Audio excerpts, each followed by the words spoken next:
the 100% raw food, or like when you get there, you are the Omega Man. You achieve like perfect state health. Well, I've been around North America, touring, teaching. I know the community intimately. I know the big speakers. I know all the names. I've read all the books.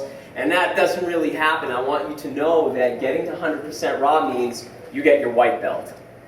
It's like a martial art. You show up, and the first couple weeks you don't even get a belt, and then finally you get your white belt, and that means you're a beginner. You get to raw food, you get to the 100%, and it's like, cool, you made it to beginner level.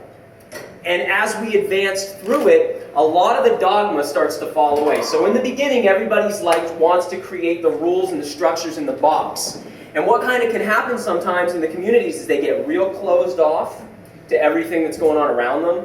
And it's like if you're not raw, you're not part of the religion. It's almost like a religion, right? It's kind of like a religion. Oh, who's breaking the rules? And we can kind of get closed off to the community. And we can kind of start to get into kind of a pathological thought form, right? Almost like an anorexic thought form, almost like an orthorexic thought form, where we become so obsessed with eating the right food that we actually start to cut down everything that we eat, and we start to limit everything until there's very little to choose from anymore. We limit our options, right? We start to feel very boxed in, right? So it's like, oh, I can't have meat, and then I can't have dairy, and now I can't have grains, and then I can't have this, and then it's like, whoa, I gotta get rid of the nuts, they're too heavy. As somebody who's been doing it for a decade and a half, and who's really achieved a high state of health, a lot of vibrancy, like for 15 years I've had some serious energy, and I'm cruising and I'm crazy, right? And I figured it out, but it wasn't by conforming to the rules. And I spent the first section of that really conforming to the rules, to the legalism of it, and that kind of leads us in a funny direction. So I just want to give everybody, as somebody who's been out there, I want to give you all permission to let your hair down. Woo!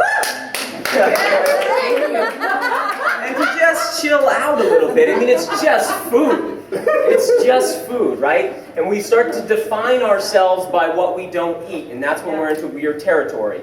When our definition of ourselves is posed in the negative. We are a community based on what we don't do. Yeah. That's really strange. What do we do? Let's start defining ourselves by what we are. And I heard you earlier say that we are a conscious community, right? We're a conscious community, and we're a beautiful, beautiful community of people who have reverence for life.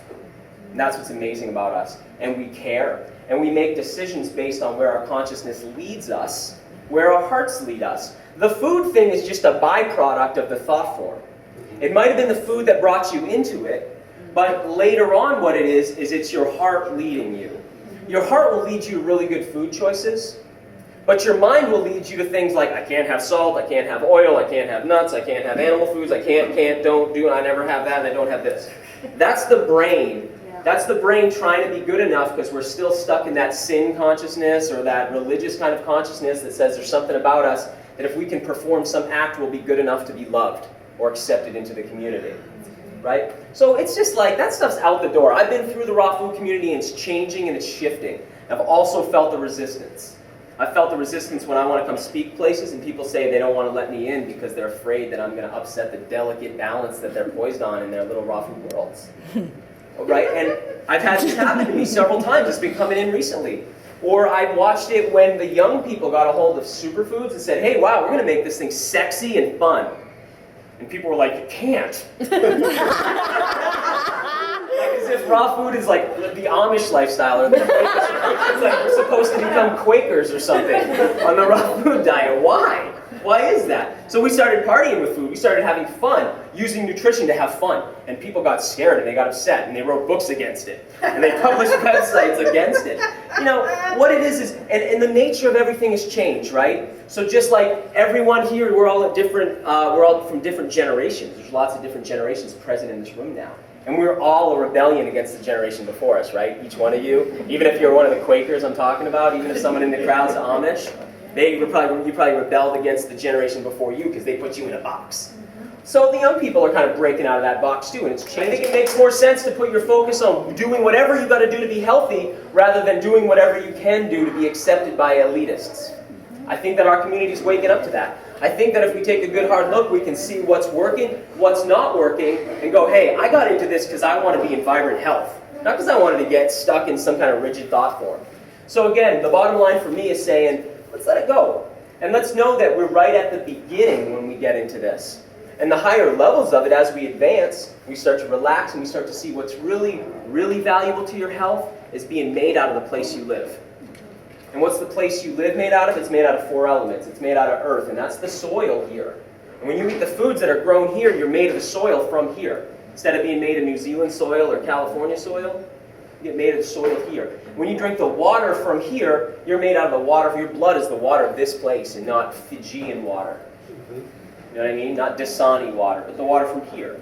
And you breathe this air and you take in this light here, and you're made out of this place. And I just offer to you to stay tuned into what's happening as we approach the eschaton, which is the end of the age. As we approach the end of the age, things are opening up and shifting and changing fast, fast, fast, and the important thing is to be able to flow with it. To flow with it and know that this community, raw food, by loosening up a little bit and relaxing, nothing bad's going to happen. This raw food approach is thousands and thousands and thousands of years old. It never really goes away. It just changes names. What is the raw food diet really? It pulls somebody out of the most toxic lifestyle ever dreamed up. Literally, right? Like if we were going to, by design, sit down, we got out a piece of paper, and as a group we brainstorm, what would be the most insane thing we could come up with? What if we spread aluminum under our armpits? What if we strapped all our breasts down? Like, what if we breathed car exhaust all day long? If we dreamed it up, we would come up with something like this. What we have is the secret of pulling somebody out of there and cleaning them out. And once they're cleaned out, they're at ground zero, white belt, right? And we build from there. I understand and I have compassion because I know I was the hardcore 100% guy for a long time. That was my identity. I had raw food on my license plate. I did too. Anyway, I know what that's like because in the beginning, just like for instance, if you were to start a martial art or you were to start a dance form or yoga, in the beginning it's like, in the yoga classes, does my hand go like this or like this? How do I reach enlightenment? Like this or like this? Right? And the teacher's like, chill out. But you're like, I need to know, I need the right way, because you're looking for the right way. And that's how we start a thing, right? And know that if you're in that place, have compassion on yourself, that's beautiful. I'm glad you're in that place. If you've been into it for a while, maybe it's time to ease a little bit.